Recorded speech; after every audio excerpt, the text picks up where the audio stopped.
What's up guys, Reds is here and welcome back to a brand new video on the channel. So guys, as you can probably tell by the title, which is probably going to be how to win your first game in Fortnite Battle Royale and also how to win every solo in Fortnite, I'll be telling you guys how to win literally every single game of Fortnite. Obviously you're not going to win every game because that's impossible to do, but you're going to be winning more games by doing these methods, also these tips, and you'll be surviving longer in games and nearly getting that duos win, solo win or squad win, if that is coming second or in the top 10 or even coming first to get that victory royale.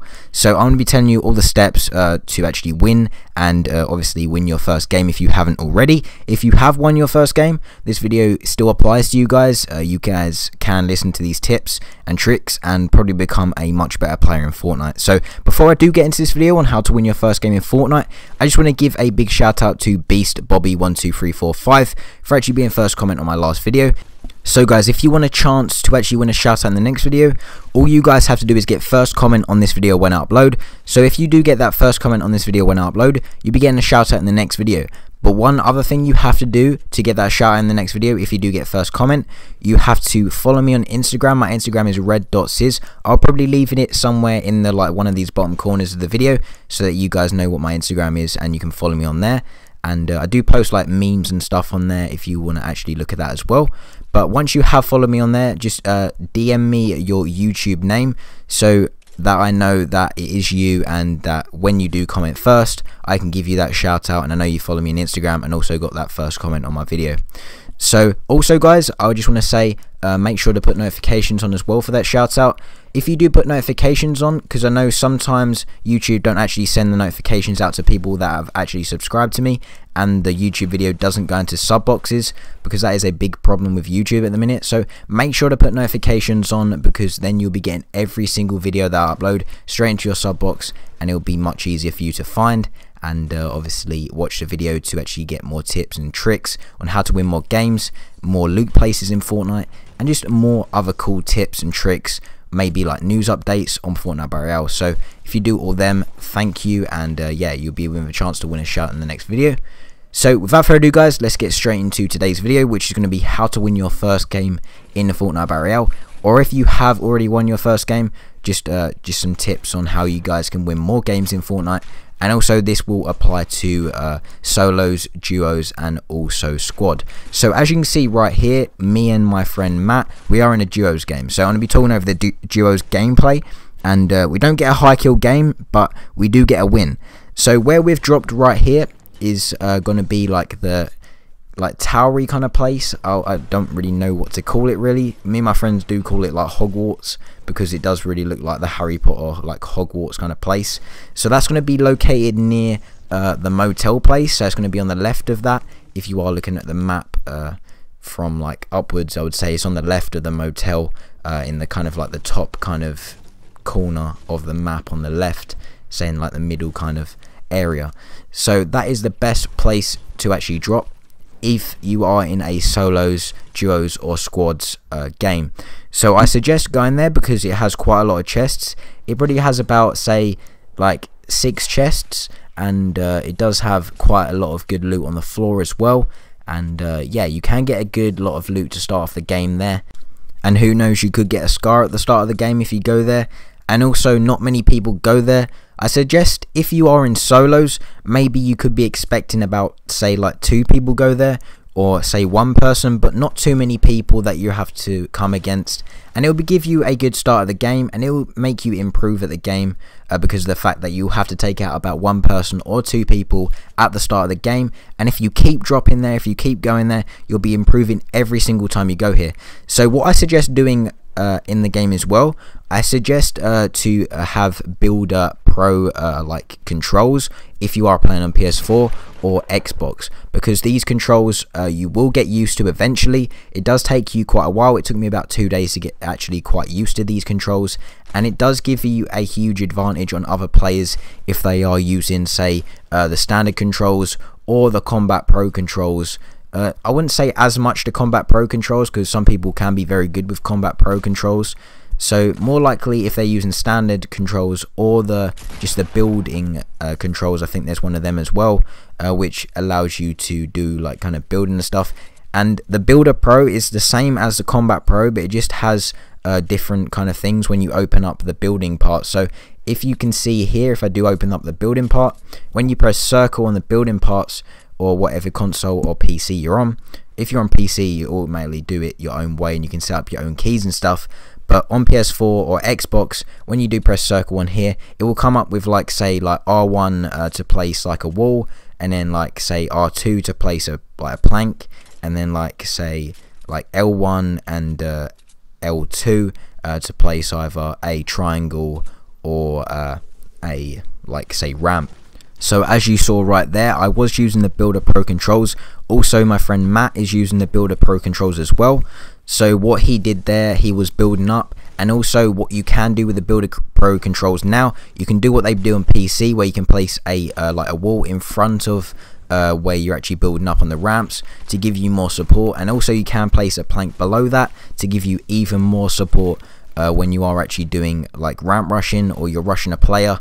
Or even if you are building from, like, say, quite far away from the player, and you just build up so you can have that extra bit of cover, and it's much easier to do, and you can build it very, very fast. So as you can see, after me and Matt got out of that battle, what we did was we got quite a lot of materials. One of the reasons for that is because we just run out quite a lot of materials, and we wanted to get quite a lot of materials, so if we did get in another battle, we could actually use quite a lot of materials to get out of that battle, and actually come on top and take the player out by obviously height advantage. And also having more materials than the other person means that if they run out of wood before you, or if it's one player and you've got two players, you're going to have a super high advantage of killing them, because you can always get the higher ground. And if they run out of materials, they're going to be on the lower ground, and you can keep building around them and take them out very, very easily. So also another reason to get a lot of materials is because you could actually come across like a vending machine, and me and Matt did come across one which was like 500 brick or 500 wood for a gold scar. So that was a very good find. So we did actually find that in Pleasant Park. But obviously, guys, you won't always get a gold vending machine in Pleasant Park. It's going to be moving around the map every single time. So there is a vending machine in most of the popular places. So in Tilted Towers, in Pleasant Park, in Salty Springs, in the factory area as well near Salty Springs. I don't think there's one at Dusty, I'm not too sure. I don't think there is actually. And then there's some other ones around the map like Greasy Grove and other stuff like that. I'm not sure if there's one in Greasy Grove actually. I think there might be, but I'm not too sure. So most of the popular places will have a vending machine. So make sure if you are dropping at a popular place, or if you're dropping at the factories, I suggest going factories quite a lot as well, because factories are next to Salty Springs and Dusty Depot. So you'll be in the middle of both of them two like kind of main kind of places. So I would say the more main place is going to be Salty Springs.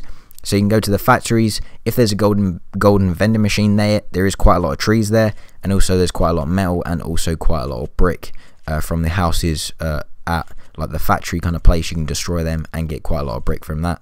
So I suggest going there. That's another place, and also the place where we did start, me and Matt, the start of this game.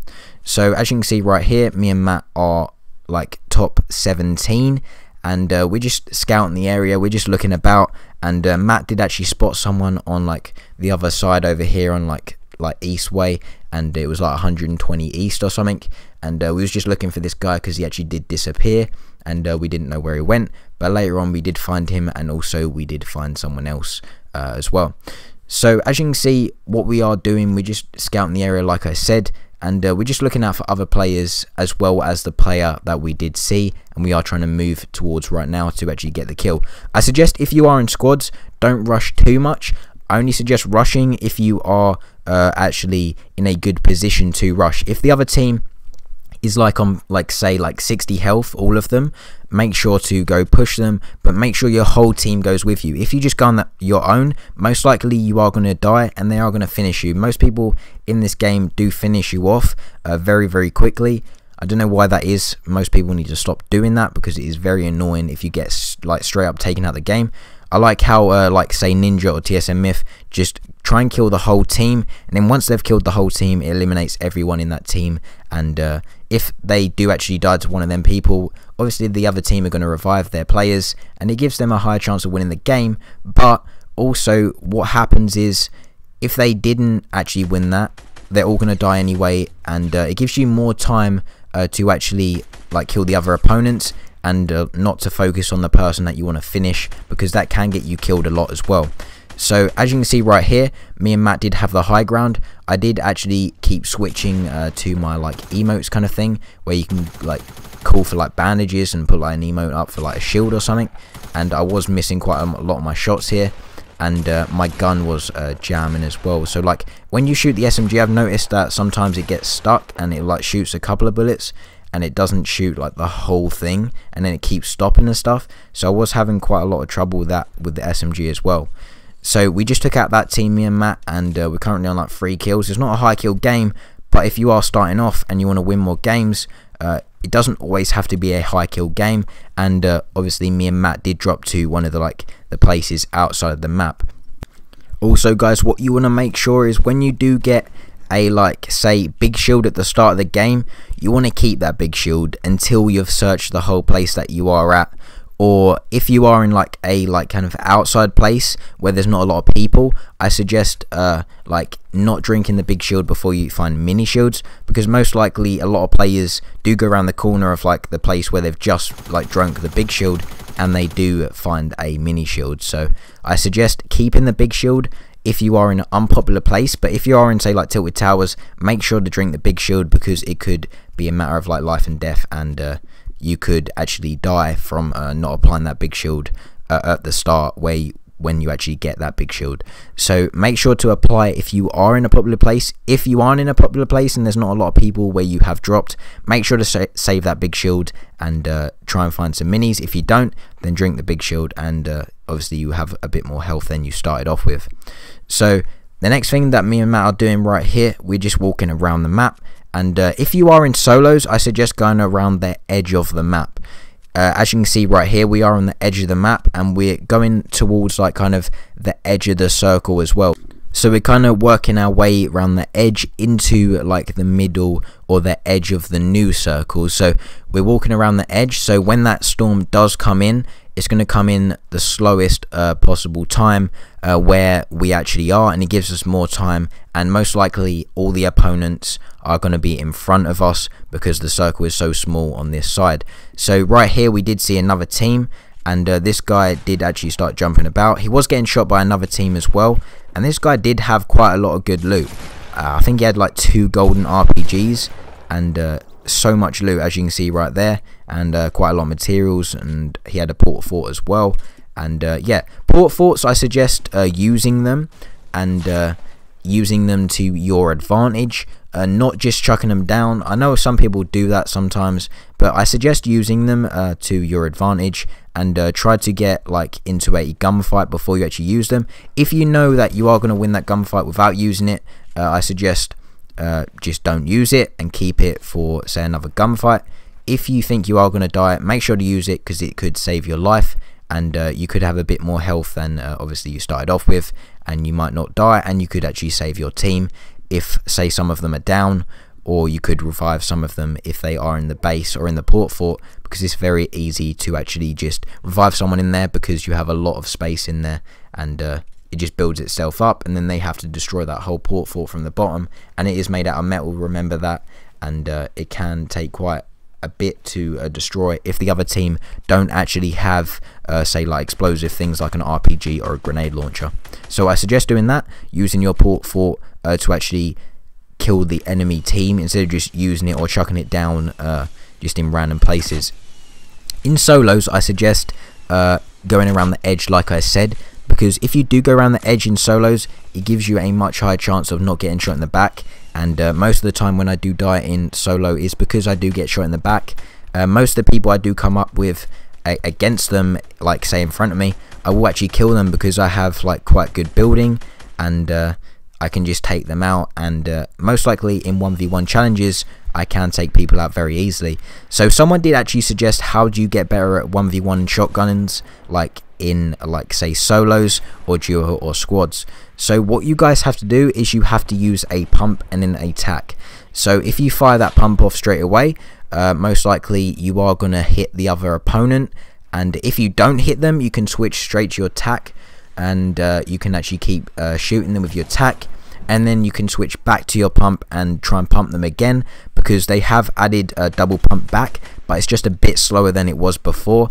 So I don't suggest using double pump, but if you want to use double pump, you can, but it's just a tad slower than it was before, but it's still very, very OP. So if you want to use that, make sure to use that, and you could actually be very good with it, who knows, and you could improve at the game, and you could get much better at the game.